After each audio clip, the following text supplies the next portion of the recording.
Hello friends, आज हम लोग सीखने जा रहे हैं आपके मैथमेटिक्स पार्ट 1 यानी क्लास 9th के मैथ्स पार्ट 1 यानी अलजेब्रा का सबसे पहला लेसन जिसका नाम है सेट्स।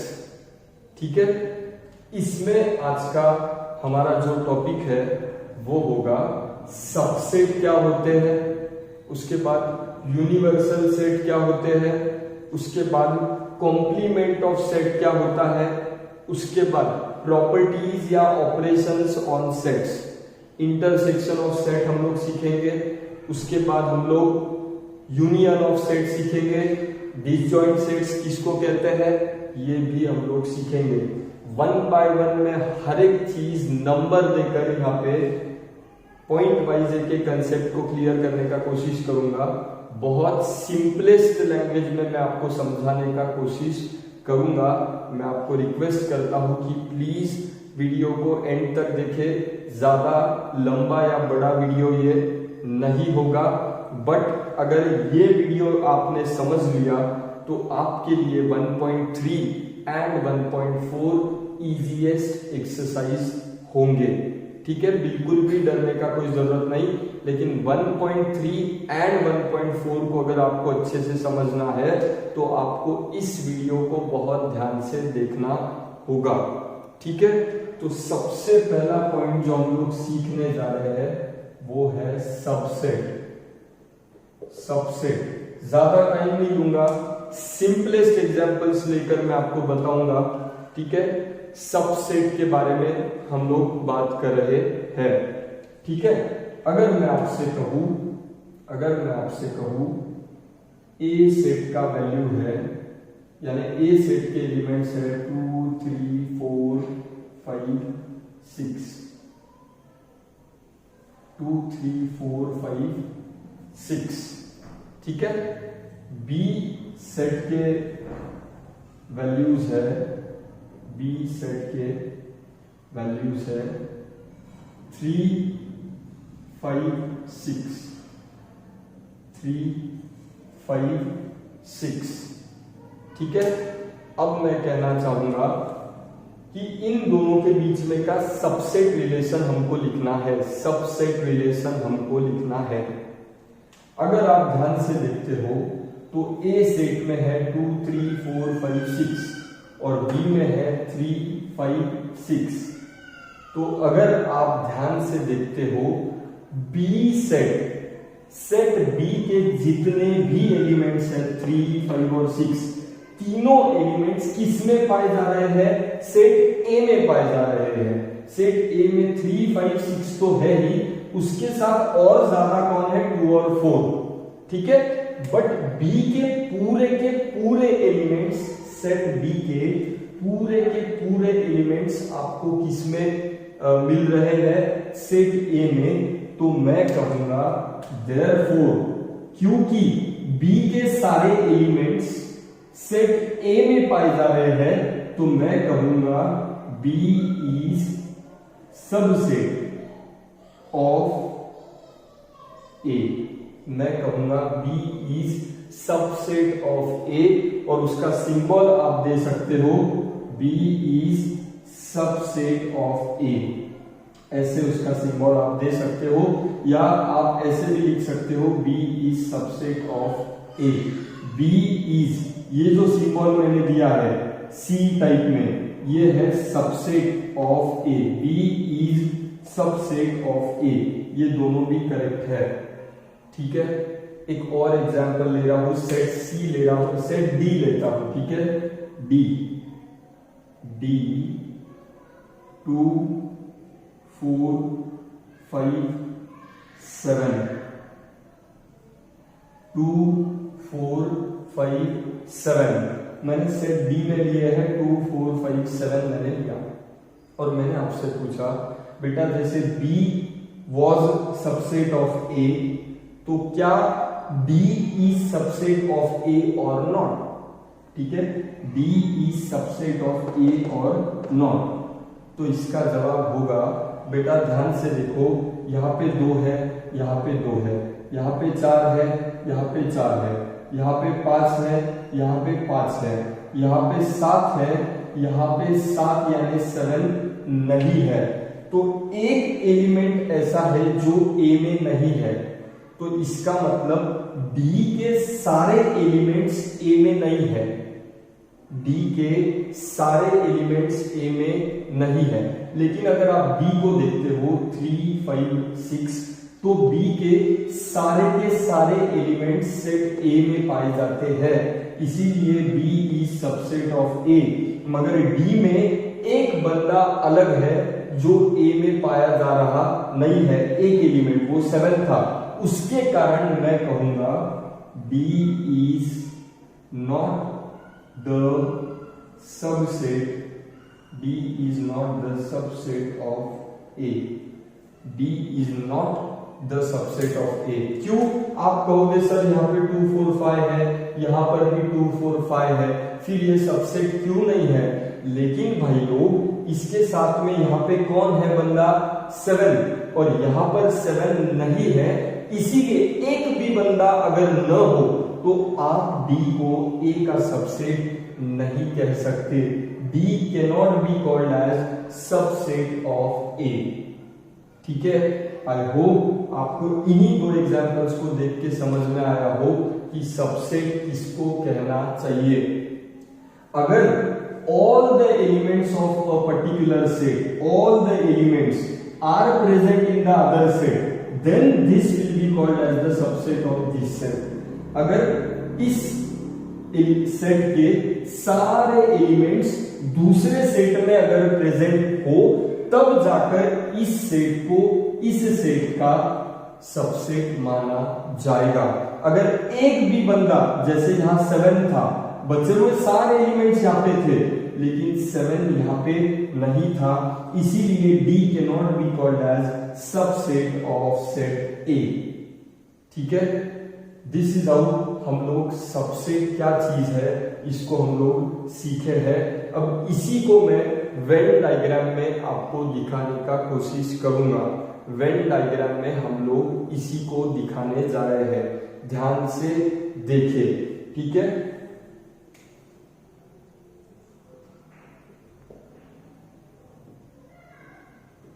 वेन डायग्राम ए और बी को अगर हमको वेन डायग्राम में रिप्रेजेंट करना होता तो हम लोग कैसे करते, ध्यान से देखिए। सबसे पहले तो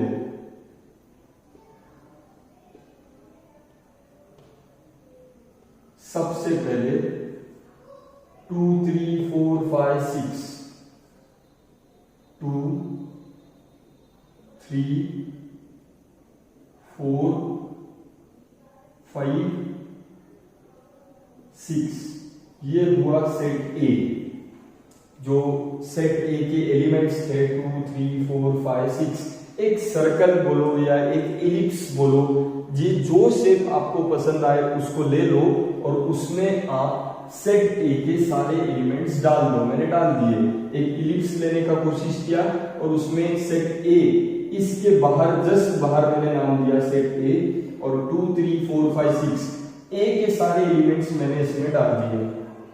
ठीक है, अब बी जो बंदा है 3, 5 एंड 6, 3, 5 एंड 6, तो बी ए का सबसेट है और वो इसी जगह पर आएगा। मैं थोड़ा सा 3 को अलग जगह पे लिखना चाहूंगा। 3 यहां पे मैंने लिखा, नॉट नेसेसरी सीक्वेंस उल्टा पलटा हो तो भी कोई प्रॉब्लम नहीं है, लेकिन अगर आप अब फिगर को ध्यान से देखो,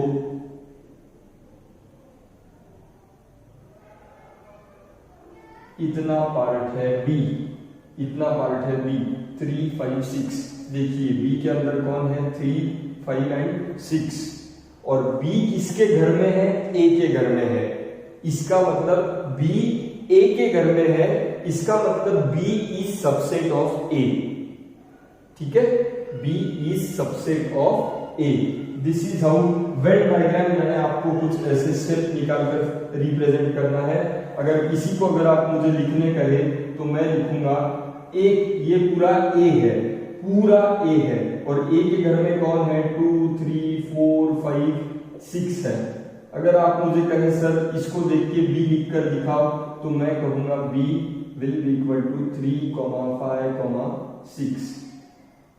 b is subset of a. b is subset of a. तो ये आपका सबसे पहला पॉइंट था। सबसेट बहुत आसान है। अगर b सेट है, b के सारे एलिमेंट्स सेट A में प्रेजेंट है, सारे, मैं कह रहा हूं B के सारे एलिमेंट्स, अगर एक भी एलिमेंट A में प्रेजेंट ना हो तब आप B को A का सबसेट नहीं कह सकते। मैंने यहां पर क्यों कहा है B is subset of A, क्योंकि B के सारे एलिमेंट्स सेट A में प्रेजेंट है and therefore B is subset of A। Venn diagram में मैंने आपको यहां पर वो रिप्रेजेंट करके दिखाया है। ठीक है, अब हमारा अगला पॉइंट होगा यूनिवर्सल सेट। ठीक है, हेलो फ्रेंड्स, अब हम सीखने जा रहे हैं कि यूनिवर्सल सेट किसको कहा जाना चाहिए और कॉम्प्लीमेंट ऑफ सेट क्या होता है। ये दो पॉइंट्स हम लोग सीखेंगे। सबसे पहले मैं बात करना चाहूंगा यूनिवर्सल सेट का। सबसे पहला मैं बात करना चाहूंगा यूनिवर्सल सेट का, किसको हम लोग यूनिवर्सल सेट मानेंगे। सादा एग्जाम्पल मैं आपको कहना चाहूंगा, प्लीज सुनिए। सपोज आप स्कूल में जाते हो, ठीक है, आपके स्कूल में 8th स्टैंडर्ड है, आपके स्कूल में 9th स्टैंडर्ड है और आपके स्कूल में 10th स्टैंडर्ड भी है। 8th भी है, 9th भी है और 10th भी है। ठीक है, 8th का क्लास अलग है, 9th का क्लास अलग है, 10th का क्लास अलग है। ठीक, 8th के क्लास को हम लोग सेट A कहेंगे, 9th के क्लास को हम लोग सेट B कहेंगे और 10th के क्लास को हम लोग सेट C कहेंगे। ठीक है, 8th A, 9th को B और 10th को C सेट हम लोग कहेंगे। ठीक, लेकिन ये तीनों क्लासेस प्रेजेंट कहाँ है? तो ये तीनों क्लासेस प्रेजेंट है आपके स्कूल में। 8th हो या 9th हो या 10th हो, ये तीन अलग अलग सेट है, नो डाउट, बट ये तीनों के तीनों कहाँ प्रेजेंट है? आपके स्कूल में प्रेजेंट है। तो आपके स्कूल को माना जाना चाहिए यूनिवर्सल सेट। आपके स्कूल को क्या माना जाना चाहिए? Universal set. ठीक है, क्यों यूनिवर्सल सेट? क्योंकि आपकी स्कूल एक ऐसा सेट है जिसके अंदर सारे क्लासेस 8, 9, 10 उसके अंदर प्रेजेंट है, इसीलिए स्कूल को मानोगे यूनिवर्सल सेट। ठीक है, ध्यान से देखिए, यहां पर यूनिवर्सल सेट में मैंने कौन से एलिमेंट्स लिए हैं? 1, 2, 3, 4, 5, 6, 7, 8, 9, 10। 1, 2, 3, 4, 5, 6, 7, 8, 9, 10। ठीक है, A में है 2, 3, 4। ठीक है, B में है 1, 5, 8, 9, C में है 6, 7, 8। आप A के सारे एलिमेंट्स देखिए या B के सारे एलिमेंट्स देखिए या C के सारे एलिमेंट्स देखिए, वो सारे एलिमेंट्स यहां पर प्रेजेंट है, यहां पर प्रेजेंट है। और इसीलिए क्योंकि इस घर में ये जो सारे A है, B है, C है, इनके सारे एलिमेंट्स इस घर में प्रेजेंट है, तो इस घर को कहोगे universal set. And universal set is always represented by capital U। ठीक है, तो आई होप आपको समझ में आया हो। एक और एग्जांपल लूंगा। सपोज कोई बंदा है वो एशिया कॉन्टिनेंट में है, कोई बंदा है वो अफ्रीका में है, कोई बंदा है वो यूरोप में है, कोई बंदा है वो साउथ अमेरिका में है, कोई बंदा है नॉर्थ अमेरिका में। लेकिन मुझे कहिए ये सारे जो कॉन्टिनेंट्स है, Asia, Africa, north America, south America, Europe, Antarctica, Australia, ये सारे के सारे कहाँ प्रेजेंट है? अर्थ पे प्रेजेंट है। तो अर्थ को आप मानोगे यूनिवर्सल सेट। ठीक है, एक और एग्जांपल ले लीजिए। कोई स्टूडेंट, मेरा कोई स्टूडेंट यूट्यूब पे है, वो कोई अगर आपको औरंगाबाद से मिलेगा तो शायद कोई पुणे से है, तो शायद कोई आपको लातूर से मिलेगा, शायद कोई आपको सांगली से मिलेगा, सातारा से मिलेगा, ठीक है। लेकिन बेसिकली औरंगाबाद वाला सेट हो या पुणे वाला सेट हो या लातूर वाला सेट हो, ये सारे के सारे प्रेजेंट कहाँ पे है? महाराष्ट्र में। तो आप महाराष्ट्र को इन सभी का यूनिवर्सल सेट मानोगे, ठीक है। आई होप आपको यूनिवर्सल सेट, इसका कोई डेफिनेशन नहीं है, बस आपका कंसेप्ट क्लियर होना चाहिए कि कौन से सेट को हम लोग यूनिवर्सल सेट मानेंगे, ठीक है। आई होप आपको समझ में आया हो, इसका कोई डेफिनेशन नहीं होता। Best way to understand these concepts is to understand them through different examples, ठीक है। तो आई होप आपको यूनिवर्सल सेट समझ में आया हो। अब तीसरा जो कंसेप्ट मैं आपको समझाने जा रहा हूं, third concept that I am going to teach you is complement of a set, complement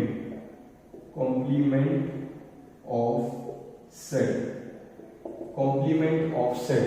यहां पे मैं उसको आपको दिखाऊंगा कि कॉम्प्लीमेंट ऑफ, इसी एग्जांपल में से मैं आपको समझाऊंगा कि किसे कॉम्प्लीमेंट कहते हैं। अब ध्यान से देखिए, ए के कॉम्प्लीमेंट को कहा जाता है ए डैश। इसको कैसे पढ़ा जाता है? ए डैश या कॉम्प्लीमेंट ऑफ ए, इसे कहा जाता है ए डैश या कॉम्प्लीमेंट ऑफ ए। इसका कॉम्प्लीमेंट होगा बी डैश और इसका कॉम्प्लीमेंट होगा सी डैश। हम लोग कैसे कॉम्प्लीमेंट, कोई भी सेट ए हो या बी हो या सी हो, इनका कॉम्प्लीमेंट कैसे निकाला जाना चाहिए? बहुत आसान है, प्लीज ध्यान से देखिए। अगर मैं कर्ली ब्रैकेट कर देता हूं सबसे पहले,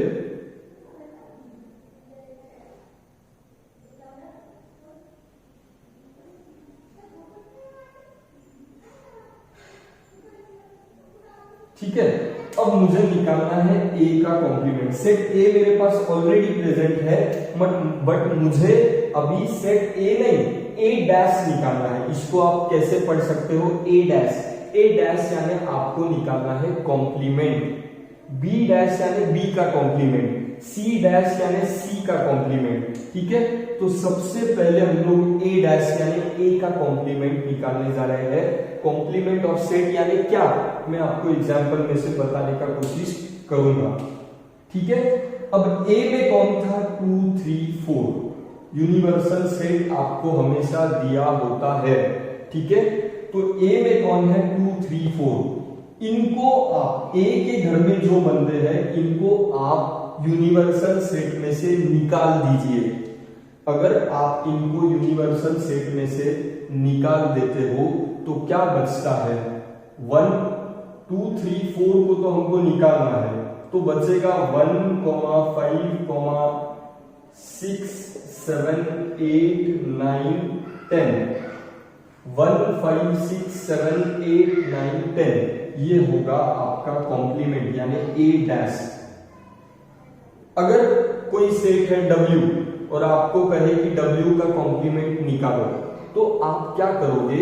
W के घर में जो भी एलिमेंट्स है उनको यूनिवर्सल सेट में से निकाल दो। निकालने के बाद जो बचता है वो होगा W डैश, ठीक। अब B डैश निकालना है, 1 5 8 9। B में कौन है? 1 5 8 9। इनको आप यूनिवर्सल सेट में से निकाल दो, यानी कौन बचेगा? 2 बचेगा, 3 बचेगा, 4 बचेगा, 6 बचेगा, 7 और 10, ठीक है। 2 3 4 6 7 10। 1 को निकाल दो, 5 को निकाल दो, 8 को निकाल दो और 9 को अगर निकाल दो तो क्या बचता है? 2 बचता है, 3 बचता है, 4 बचता है, 6 बचेगा, 7 बचेगा, 9 नहीं है, 9 तो यह है, 9 को नहीं पकड़ोगे, और कौन बचेगा? 10। तो ये हो गया कॉम्प्लीमेंट ऑफ बी यानी बी डैश, ठीक। आगे है सी डैश निकालना है, 6 7 8। सी में कौन है? 6 7 8। तो सी डैश में कौन होंगे? 1 होगा, 2 होगा, 3 होगा, 4 होगा, 5 होगा, 6 नहीं होगा, 7 नहीं होगा, 8 नहीं होगा, 9 और 10। ये हो गया सी डैश। इसी को कहा जाता है कॉम्प्लीमेंट ऑफ अ सेट। ए का कॉम्प्लीमेंट यानी ए को छोड़कर जितने भी लोग यू में प्रेजेंट है उसको आप इसमें लिख दो और वो होगा ए डैश। तो इतना सिंपल है, बहुत सिंपल है। इस पार्ट में मैंने आपको क्या बताया है कि यूनिवर्सल सेट यानी कौन है और कॉम्प्लीमेंट ऑफ अ सेट किसको कहा जाना चाहिए। बहुत सिंपलेस्ट वे में मैंने आपको समझाने का कोशिश किया है, ठीक है।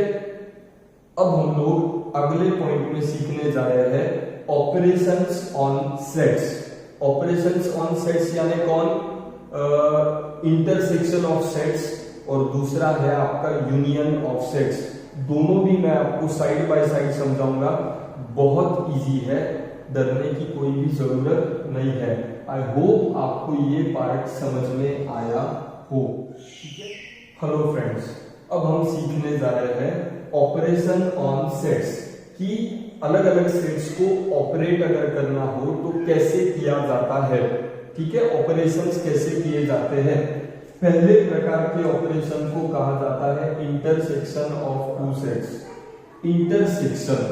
इंटरसेक्शन ऑफ टू सेट्स, ठीक है। इंटरसेक्शन ऑफ टू सेट्स, इसका मतलब सादे भाषा में, सिंपल लैंग्वेज में इसका मतलब क्या है कि A intersection of two sets A और बी है, मुझे इसका इंटरसेक्शन निकालना है। कैसे सिंबल दिया जाता है इंटरसेक्शन ऑफ सेट्स निकालने, सिंबल कुछ ऐसे यूज किया जाता है, ठीक है।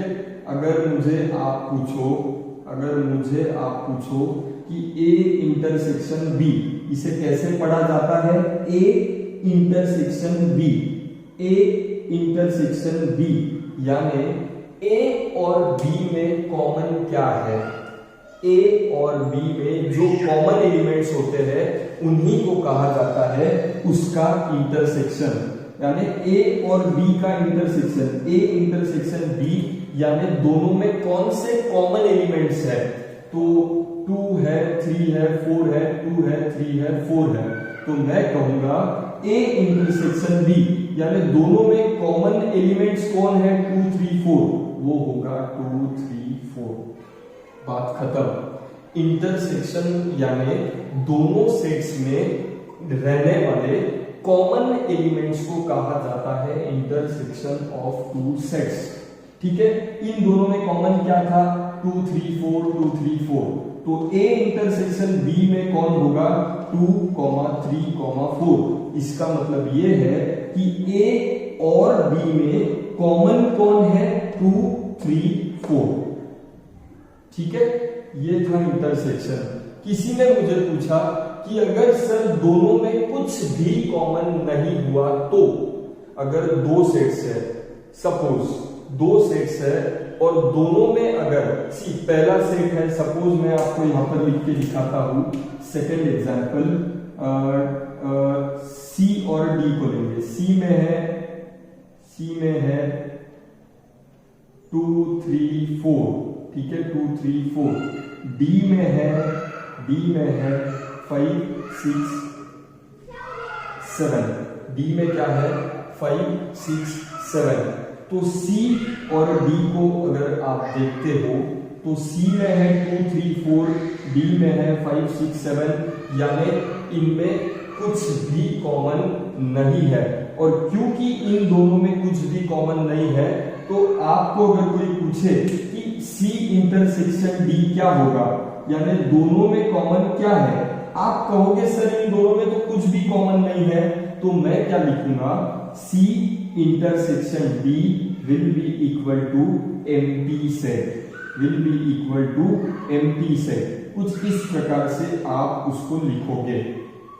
इसका मतलब ये सिंबल है, इसका मतलब ये है कि दोनों में कुछ भी कॉमन नहीं है, ठीक है। अब बात करेंगे यूनियन ऑफ टू सेट्स का। Union of two sets union नाम में ही उसका मतलब है दोनों को मिलाकर एक कर दो, दोनों को मिलाकर एक कर दो, इसका मतलब दोनों को जोड़ दो, इसका मतलब दोनों का यूनियन करो। ठीक है, उसको कैसे लिखा जाता है, ध्यान से देखिए, ए यूनियन बी ऐसे लिखा जाता है। यूनियन यानी दोनों सेट्स को आपको जोड़ देना है। ठीक है, A union B will be equal to, A union B will be equal to 1 2 3 4 5। पहले वाले में आ गए, पहले वाला पूरा आ गया 1 2 3 4 5। अगले वाले में कौन है 2 3 4 5 6 7, मगर 2 3 4 5 ऑलरेडी आ चुके हैं, फिर उनको आपको वापस लेना नहीं होगा। और कौन नया है 6 7, 6 और 7, ये हो गया दोनों सेट्स का यूनियन, ए यूनियन बी। बहुत सिंपल है, दोनों को मैंने जोड़ दिया। अब देखो 1 है, 2 आया, 3 आया, 4 आया, 5 आया, 6 आया, 7 भी आया। ठीक है, यानी इन दोनों सेट्स के जितने भी एलिमेंट्स है वो सारे के सारे इसमें प्रेजेंट होने चाहिए। इसे कहा जाता है A union B, A union B. और एक एग्जांपल मैं लेता हूं, सपोज सी है, सी में प्रेजेंट है, सी में प्रेजेंट है 2 3 4। ठीक है, 2 3 4। और डी में प्रेजेंट है, डी में प्रेजेंट है 4 5 6, डी में प्रेजेंट है 4 5 6। अगर आपने कहा मुझे कि सर इन दोनों का यूनियन कीजिए, सी यूनियन डी, तो मैं क्या लिखूंगा, 2 लिखूंगा, 3 लिखूंगा, 4 लिखूंगा। फिर से 4 लिखने की कोई जरूरत नहीं क्योंकि 4 ऑलरेडी आ चुका है। फिर कौन है 5, फिर कौन है 6। ये हुआ union of two sets C and D।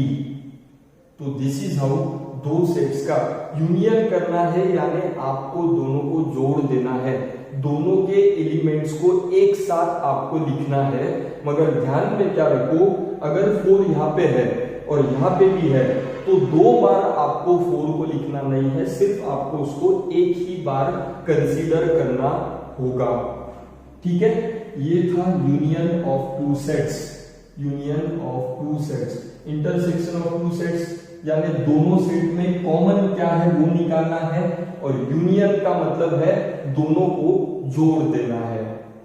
ठीक है, इंटरसेक्शन यानी दोनों में कॉमन क्या है, ए इंटरसेक्शन बी। ठीक है, और यूनियन यानी ए यूनियन बी, यानी दोनों को आपको जोड़ देना है। ठीक है, ये था इंटरसेक्शन ऑफ टू सेट्स, ये था union of two sets. Basically ये दो ऑपरेशंस सबसे ज्यादा यूज किए जाते हैं। ठीक है, और इसी पर आपका 1.3 और 1.4 भी डिपेंड करता है। ठीक, तो बहुत ही आसान था। लास्ट का पॉइंट मैं लेना चाहूंगा डिसजॉइंट सेट्स। ठीक है, डिसजॉइंट सेट्स। हेलो फ्रेंड्स, अब हम सीखने जा रहे हैं जो लास्ट का पॉइंट है वो है डिसजॉइंट सेट्स। डिसजॉइंट सेट्स, इसका मतलब क्या है, ध्यान से देखो। ए के एलिमेंट्स कौन है 2 3 4 5। ठीक है, और बी के एलिमेंट्स कौन है 7 8 12। दोनों सेट को अगर आप कंपेयर करते हो तो दोनों में एक भी एलिमेंट कॉमन नहीं है। इसके पूरे एलिमेंट्स अलग है, इसके पूरे एलिमेंट्स अलग है। और जब दोनों सेट में कुछ भी कॉमन ना हो, जब दोनों सेट्स में इसके भी एलिमेंट अलग है, इसके भी पूरे एलिमेंट अलग है, कुछ भी not a single element is same, तब आप कहोगे कि A and B are disjoint sets. Disjoint sets, क्यों डिसजॉइंट सेट्स? क्योंकि दोनों में कुछ भी कॉमन नहीं है। दोनों एलिमेंट दोनों सेट्स में, सेट ए में और सेट बी में सारे एलिमेंट्स अगर हम लोग देखें तो इधर है 2 3 4 5, यहाँ पे है 7 8 और 12। दोनों को कंपेयर करें तो दोनों में कुछ भी कॉमन नहीं है। और जब दोनों में कुछ भी कॉमन नहीं होगा, तब इन दोनों को कहा जाएगा डिसजॉइंट सेट्स। ठीक है, लास्ट का पॉइंट नंबर ऑफ एलिमेंट्स को कैसे लिखा जाता है। अब मुझे कहिए सेट ए में कितने लोग हैं, एक है, दो है, तीन है, चार है, टोटल 4 लोग हैं। तो मैं कहूंगा number of elements in set A is equal to 4। Total कितने लोग हैं, 4। यहाँ पे टोटल कितने लोग हैं, 1 2 3। तो मैं कहूंगा number of elements in set B कैसे लिखा जाता है, देखिए number of elements in set A कितने थे, 4। Number of elements in set B कितने हैं, 3। तो इसे कहा जाता है नंबर ऑफ एलिमेंट्स। क्या कहा जाता है, number of elements in a set. तो दिस इज हाउ हमने आपके 1.3 और 1.4 प्रैक्टिस सेट के लिए जितने भी नेसेसरी पॉइंट्स थे वो सारे इस टॉपिक में कवर किए हैं। प्लीज सारे वीडियो को, मतलब पिछले वीडियोस को भी और ये वीडियो को भी पूरी तरह ध्यान से अगर आप देखते हो तो 1.3 एंड 1.4 आपके लिए बहुत इजी होगा। ठीक है, और भी कोई एडिशनल पॉइंट्स है तो वो मैं प्रैक्टिस सेट पढ़ाते वक्त आपको क्लियर कर दूंगा। ठीक है, आई होप आपको ये सारी चीजें जो कि बहुत यूजफुल है ये समझ में आई हो। अगर आपको वीडियो पसंद आया भाई लोग तो प्लीज हमारे चैनल को सब्सक्राइब कीजिए, हमारे वीडियो शेयर कीजिए, उनको लाइक कीजिए। ठीक है, ये आपके क्लास 8 के लिए भी यूजफुल है, 9 के लिए भी, और 10th के वीडियोस भी मैं मेरे चैनल पर अपलोड करता हूँ। प्लीज सारे वीडियोस बहुत ही अच्छे से, मेहनत से, एकदम सिंपलेस्ट मैनर में आपके लिए बनाए गए हैं। इनको आप जरूर देखें। ठीक है, थैंक यू सो मच।